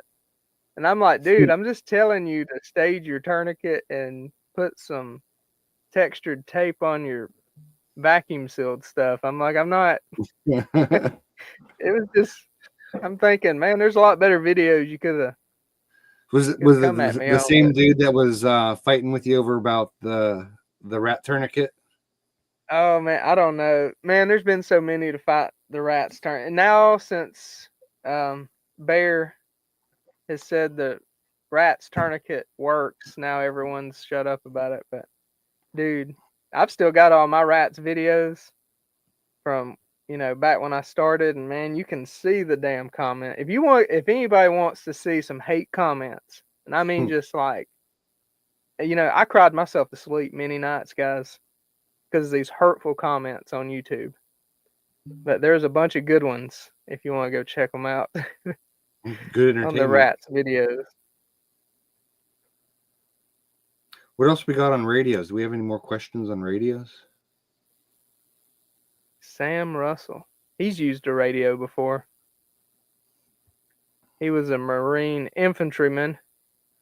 We're not going to hold that against you, Sam, that you ate crayons. We still love you.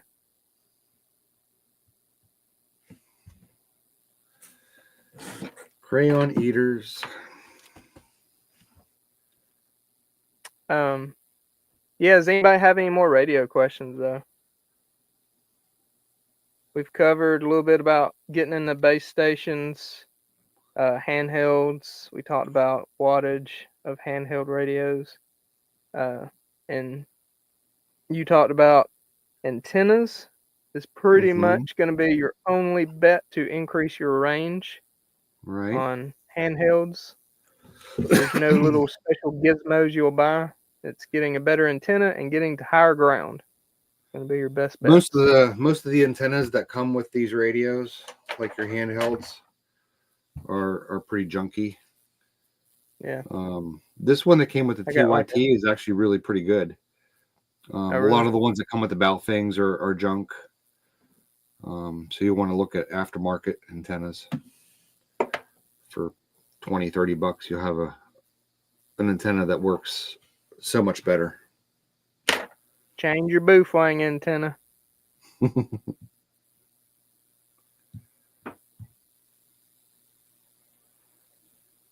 I like the signal sticks by Signal Stuff. Mm-hmm.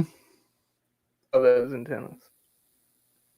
Yeah, and he's got a couple different kinds. He's got some crayons and licking windows. Yeah, he's got 2 meter and 440. He's got dual band antennas. They're good. Yeah, it's cool. Where I don't even know. You sell some of those, don't you? Yeah, I sell the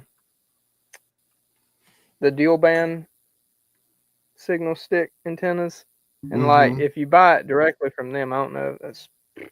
You can get like this one's the UHF antenna. I think I'd have to look back. I think this is what they call a quarter wave. Yes. On the UHF band. Mm-hmm. So, and these work really good at like if you're just using GMRS, that's pretty good. I only sell the dual band ones because I like more options. versatile. Yeah. Oh, and I sell the stubbies too. These little made by Comet antennas. These are really good for your tactical stuff. For your team comms. Yeah. Yeah, those have a very good range on. Man, I tell you, I tried I bought it from Radio Made Easy. It's one of the antennas. It's a very cool antenna, but it's the one you like weave it through your Molly stuff, on your kit. And man, I was like kind of disappointed. I thought it would get like a comparable range to like say this. It was nowhere close. No. Like nowhere close. That's one of So those special forces gimmicks. Yeah, the concept of it's kind of cool. You need to be working in tight quarters. Yeah, it's a tight quarters type thing, because your body's going to attenuate the signal coming out of that antenna because it's so close, and it's not all. When you start weaving it up and through all the Molly and everything, it starts to change the direction of everything. So it's not very efficient in how it works.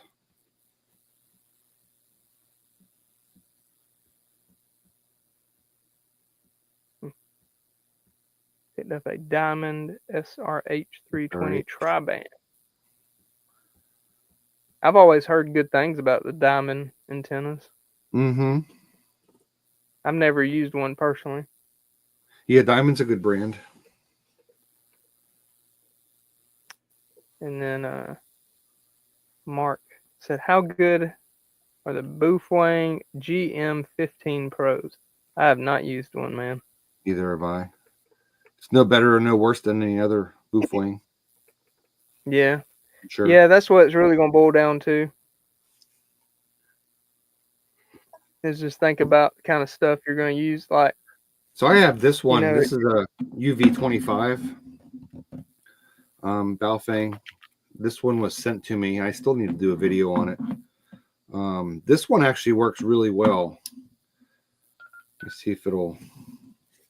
I know I was able to hit the repeater. So the repeater I have programmed in here is exactly 15 miles away, and I can hit it from inside the shack here.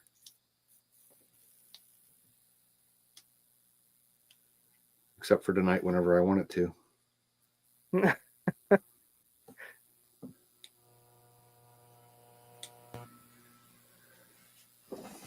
Jay, the modern Minuteman, he likes that UV25R or the UV25. The only thing I don't like about it is that it will not transmit outside of the ham bands. Really? And I don't know if it's just the version that I have or if it's all of them. But this one that I have will not transmit outside the ham bands. So I sent him a message probably, I don't know, maybe 3 weeks ago, asking him about that, if it would transmit on GMRS, and he said it would, which he may have a different or an older one or something. Version, yeah. Man, so they changed I've kind of it. been reluctant on doing a video on it because I'm not super impressed with it. But I need to. The Radio Oddity sent it to me, so I need to do a video on it for them because I told them I would. There you go.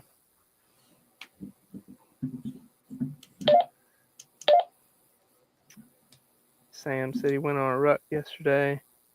Well, it was like 8 degrees. Learning occurred. At 8 degrees, it definitely will. I'm a ruck behind this week. I've only done one ruck this week. I gotta do another one.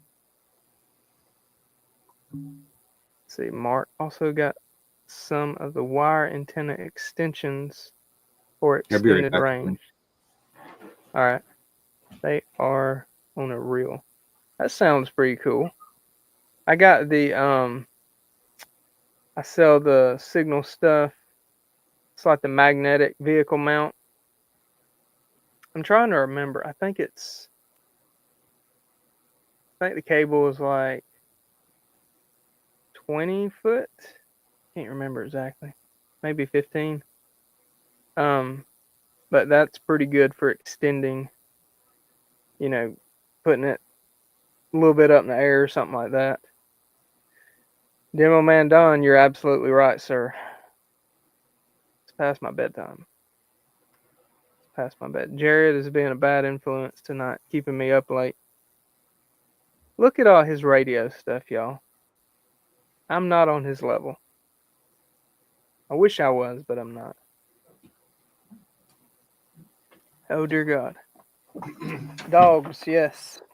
Hello. Who let the dogs out? Literally. What are y'all doing? Y'all go. Y'all go. Quit. Do not start that in here. Yeah. Quit. Reba, go. Good Lord. German Shepherds. Tell me about it. I have one.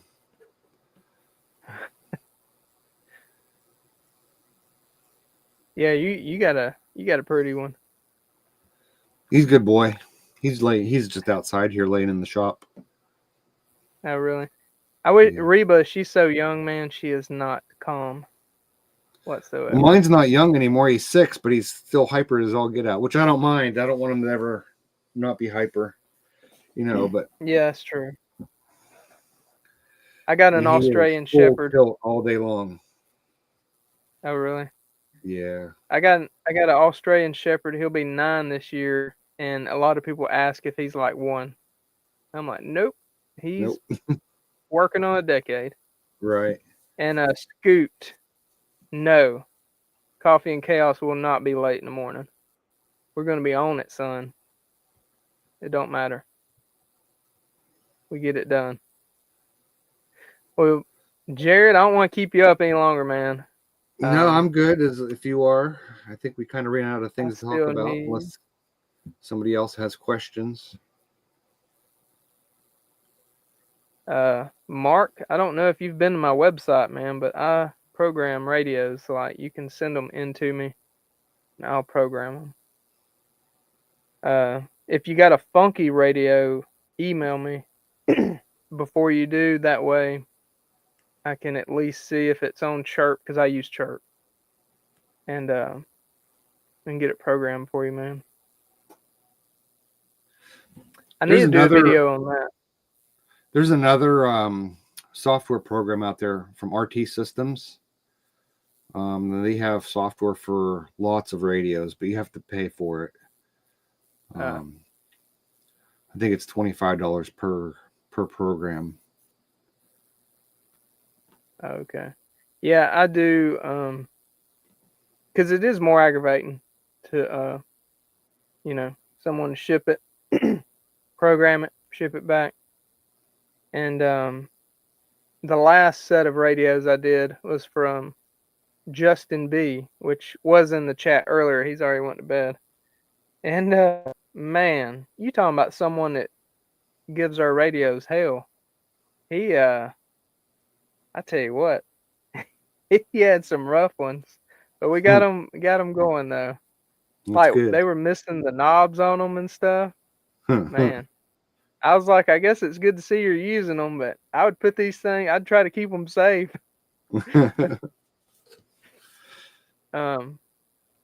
Yeah. But I will say too, if someone out there knows how to use like Chirp or something, or at least you ain't even really gotta know how to use it. If you just have it and you got a cable and you can download from your radio, I tell people too just to buy like one radio from me and then pull that off the radio and then just upload it to the rest of their radios.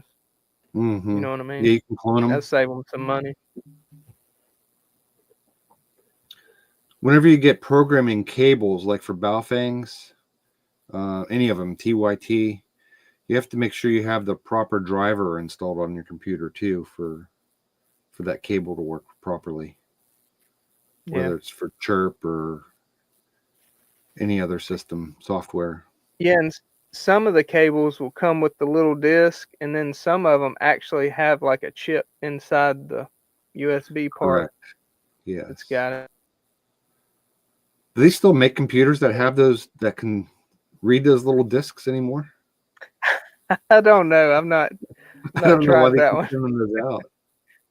I'm scared to stick it in my computer.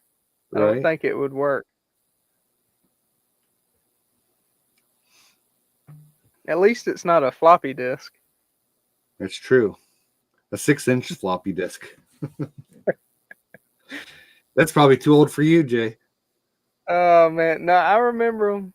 I remember those days. It's uh when I was a little fella, my dad owned a tool and die shop, or when he was just getting going. That's back when everything was on which I will say once he got going in the early 90s, it was down to what is it, the 3.5 inch floppy disk. Mm-hmm. It started that, but I remember the 6. Right. That's some, I think man, airlines that's ancient. still use 6-inch floppy disks to download navigational stuff into the airplane. What? Yes. I guess you ain't gotta worry about nobody hacking that. And that's why they use it.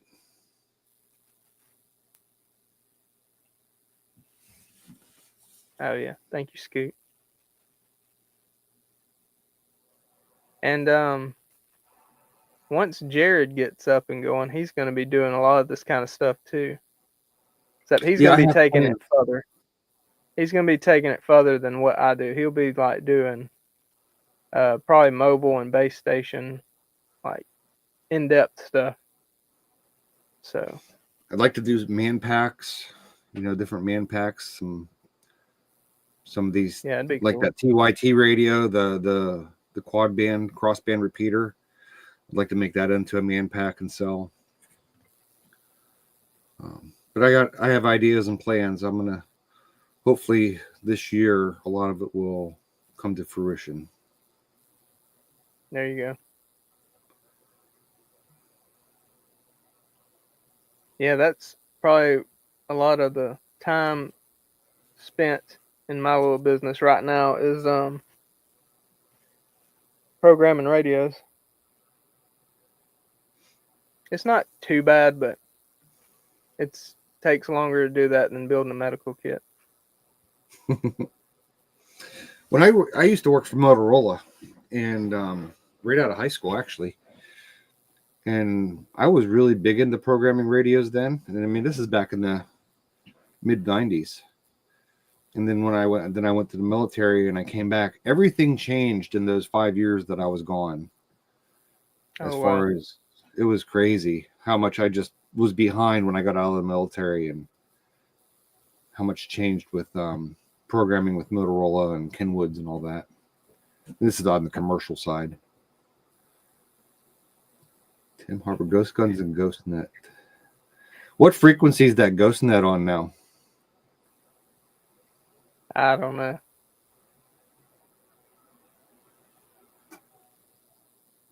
I don't That's think what I it's was gonna on ask the you. regular. I don't think it's on the regular JS8 frequency.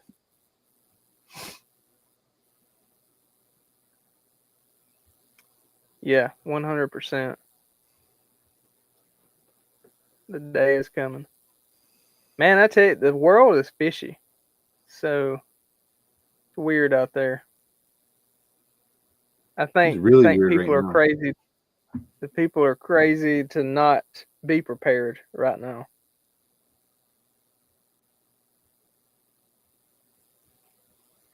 Like I would want to know how to do this stuff, gun stuff, medical stuff, farming stuff, water stuff. I would say food and water. Yeah. I Guns, probably have food, enough and food water. for 3, maybe 4 months. 114,107. Okay. Cool. Word. I have to write that down. Where's my writing stuff? There it is. Get your Tim's crayon. teaching us all kind of stuff, ain't he?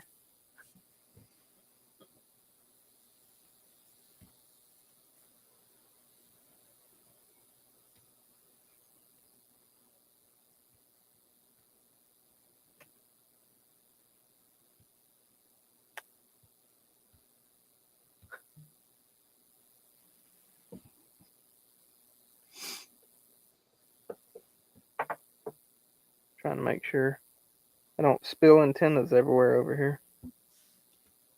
Okay.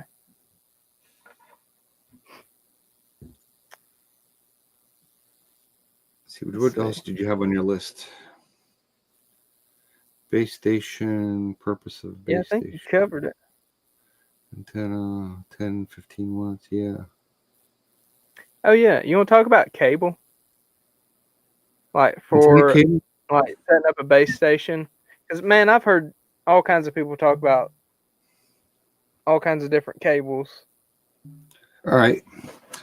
So most of your base station setups, the antenna is going to be located fairly far away.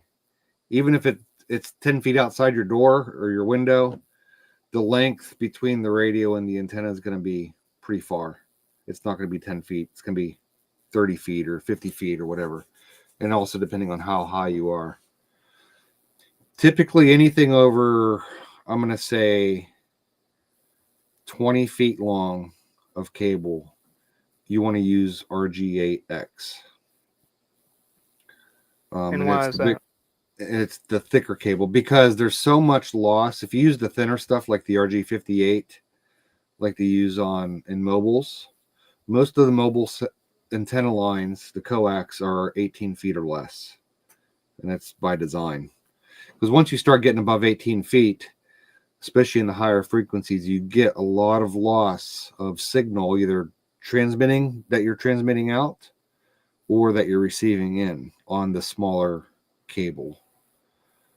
So typically anything 20 feet or more, you want to use RG8X, which is a little thicker. It's about the size of your thumb, a little smaller than your thumb. When you start getting into lengths 75, 100 feet or more, then you want to start using even bigger stuff. Like all the coax I have running up my tower is all 1/2-inch hardline, which is really thick, heavy-duty coax. But it's 110 feet up to the highest point of where the highest antenna is up there.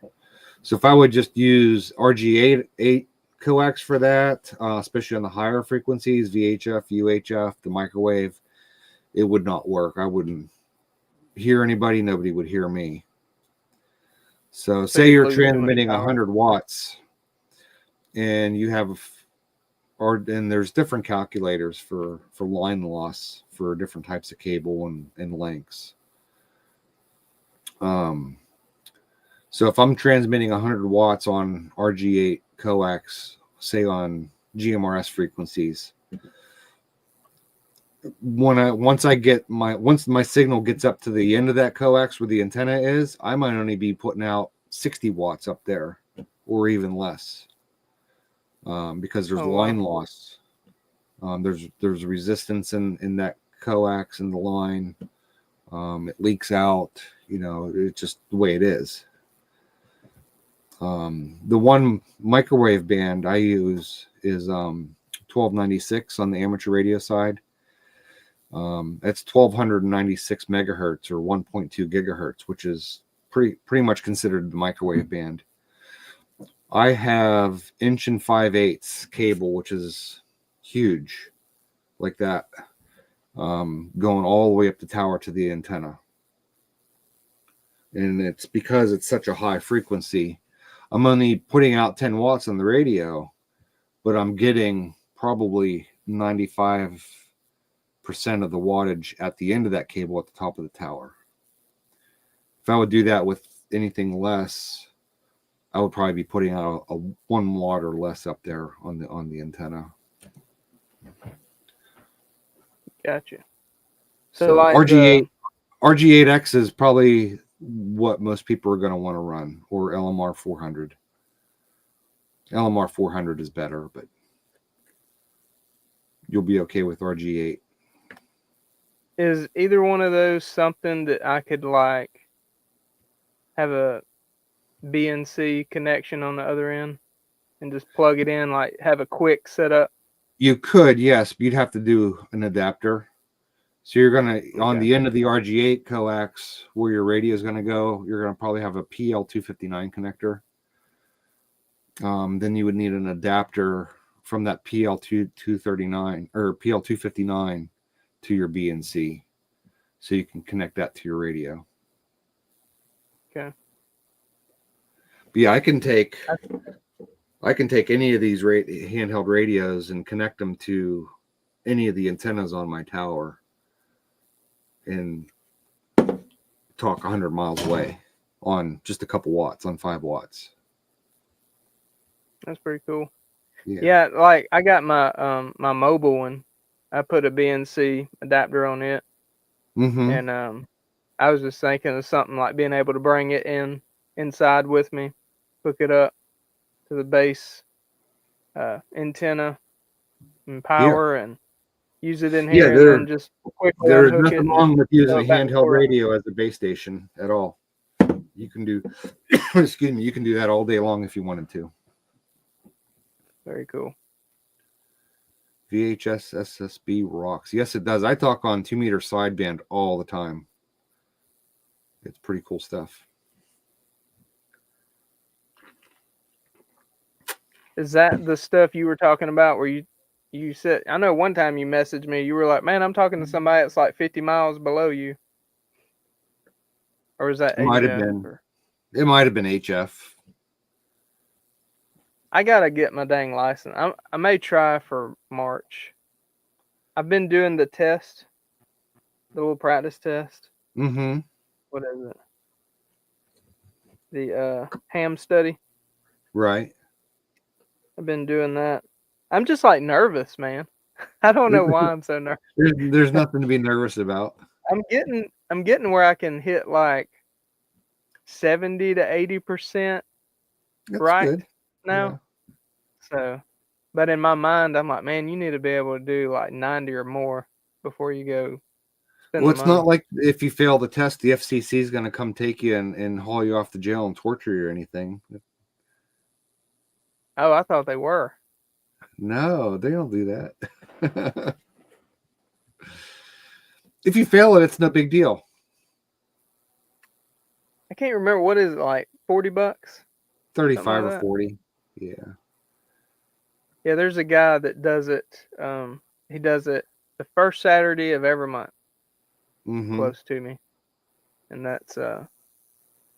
So if you do like, pass if I it, miss a month, so if do what? you go and take your test and you pass your test for your technician, and they ask if you want to take the test for the general, tell them yes. Whether you studied Really? for it or not, yes, take it. Take it right then and there because you don't have to pay for it again. Oh, You've already okay. paid your $35. Who cares if you fail it? Take it. You've already got your technician at that point. So- Just take the general the same day if you pass your tech. You So might I get guess lucky. like if I passed the tech and I failed the general, I'd still got my tech license, You right? still have your tech, yeah. Okay. Yeah, I guess that's not too bad. right. I'm just nervous about passing the tech. Don't be nervous. There's nothing to be nervous guess- about. Man, I'm telling you. What do you think? What's Tests going to make me happen if you nervous. fail? I gotta pay $40 again. Oh, there is that. Like the GMRS wasn't that bad. You ain't even got a test. You just Right. I forgot what it is. Like $20 or something. There you Sell go. another medical pouch and you'll be all right. I know, that's the way I need to look at it. I mean, that could be a factor for a lot of people. Well, I shouldn't say that it's not a big deal, but I know, man. That's a meal for me and my family. right. You know what's sad is flipping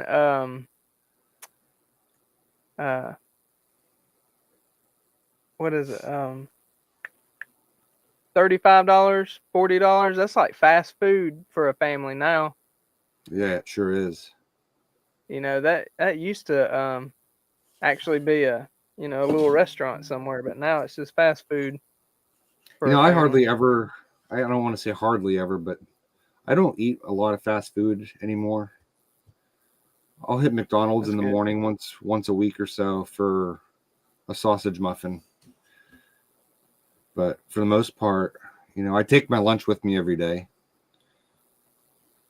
Yeah, I ate a peanut butter and jelly sandwich for lunch today. Right.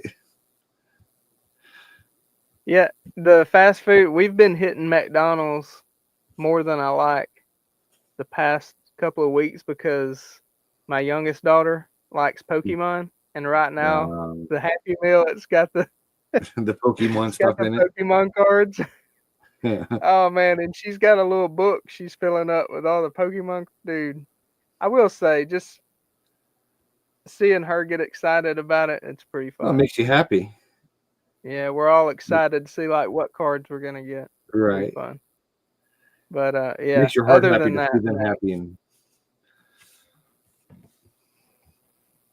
and Tim said it's 35 for GMRS. Okay, I couldn't I remember. think it's the same for the ham license too. You and Tim should do a live together. That y'all would like. Like I'm just the dumb redneck over here. We could Like do that. you've been teaching me stuff about radio. Where's Tim at? I don't know where. I think he is up in Tim. Where are you located? He's not too far from Wired Tight because I know he hooked Josh up with Oklahoma. He says Okay. he hooked Josh up with an HF setup. That was pretty cool. I watched that video. Let's see. I think that's what Jim. Okay. So Mark's looking at just doing GMRS. I mean, that's mainly what I do, or that's all I do right now. I found Tim. He likes to ride motorbikes. Oh yeah. He said Google his call sign. Yeah, step ahead of you. I QRZ'd it.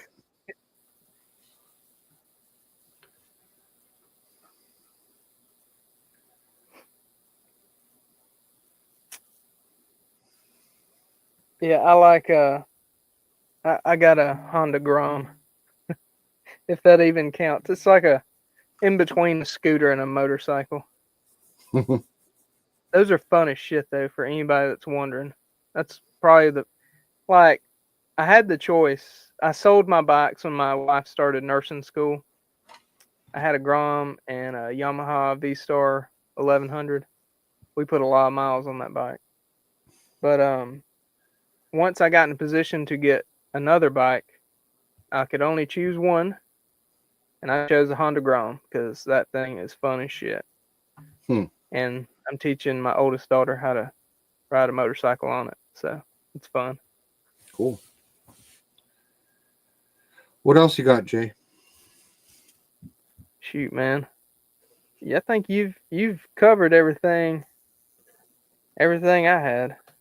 I was trying to ask a couple of them from like the beginner perspective, Right. and no one else seemed to chime in. Tim, when we wrote. But yeah, Oh, yeah. I'm serious as far as when I say that I want people to email me, let me know what you think would be good in a class setting for a basic and then intermediate. I want to know what people want to learn about. Yeah, even as far as that's the class duration, whether you want it to be an in-person class, if it would a 1-day class or a 2-day class. I'd like to know. Hey, what and I was people gonna say too, now that I got my range built, I have a pretty good location for training classes. If you wanted to teach down here, I'd be happy to host you, like do an Right. in-person class. And we got a little bit of land too. We could actually throw in some Minuteman-ish scenarios and stuff. Right. And I can do the same here because I have my range here at the house, 25 and 50 yards. And then I have, it's not my property, but it's adjacent and connects to my property is I don't know, 800 acres or so that's all wooded. And it's got water features and rock features and everything else out there. It's pretty cool. Yeah, that's pretty awesome. Well, shoot, man. I guess if that's all everybody's got, we're going to try to get into bed and dream sweet dreams. Yeah. We've gone an hour and 10 minutes longer than we thought we would have gone. I know. That's crazy. I always do it. My wife's going to give me hell now. Because I always tell her, I'm like, yeah, I'm going to do an hour. That's going to be it. That's what I thought we were going to do. Is, we'll be done in an hour. And then she's like, I saw you went for 2 hours. I'm like, yes. Rub it in my face. Yeah, I got to work tomorrow. I got a long day tomorrow. Oh, man, me too. I usually get up about 5:30, 5:40. And which 6. tomorrow I got the coffee and chaos. And then take the kids to school. And then get back to work. Right. Yeah, I remember messing with McDonald's on VHF radios when I was a kid. Yeah, I put in a few business and a few business channels on my radios for people. It's just kind of random ones, but almost every time if you go through a city scanning those, you're gonna pick up some businesses like our Home Depot. I picked them up. The Ross, picked them up. The Walmart, and I think I'm not pinpoint which one yet because I didn't listen to it long enough. But one of the fast food places up here too. It's pretty fun. Just don't transmit on. Well, now you tell me. Look at Scoot over here. Roll the outro. Dude, I ain't doing no intros and outros. We just see, have a good weekend. Well, all right, man. I guess we're gonna jump off here. And, Sounds good, buddy. Shoot, it was good talking with you, and I appreciate everybody in the chat. Everybody that's been asking questions and interacting with us. I appreciate it. You and Tim need to get together. That'd be fun to watch you guys talk about radio. Let me see. That'd be cool. I'll watch that. I got his email. I'll shoot him an email, or he can shoot me one. Yeah, that'd be cool. Y'all can probably actually talk on radio too. Oh yeah, I'm sure we could. Yeah. Well, all right, guys. Anybody that's up early, coffee and chaos in the morning at 6:45 Eastern. If y'all want to hang out with me again, we're gonna do the shenanigans, shoot the shit, all that good stuff. But shoot, man. I might anything you wanna say before we get off here? Y'all remember to email him if y'all got any questions about classes or anything like that. But yeah. I should be able to get on and troll you on your morning coffee thing tomorrow morning. There you go. I'll put some inappropriate comments in there. That's, I would expect nothing less. You know I'm good for it. I do. Well, all right, man. Well, y'all have a good night. We're going to jump off here. And y'all have a good one. God bless you. Thanks for tuning in. All that good stuff. Oh, real quick, there's the email. There's Jared's email before we get off. If anybody wants to shoot him an email about classes or anything, you're in Virginia. I'm in Virginia. So I'm in the middle. Anybody's in that area. I'm between Richmond and Charlottesville, in that area, Central Virginia. Gotcha. So if anybody's around that area, this is a good dude to link up with on some training and for real radio knowledge. Highly recommend it. So, all right, guys. I'll see y'all tomorrow. Y'all have a good night. We'll see you later. Thank you, buddy. Appreciate it. Yeah, man.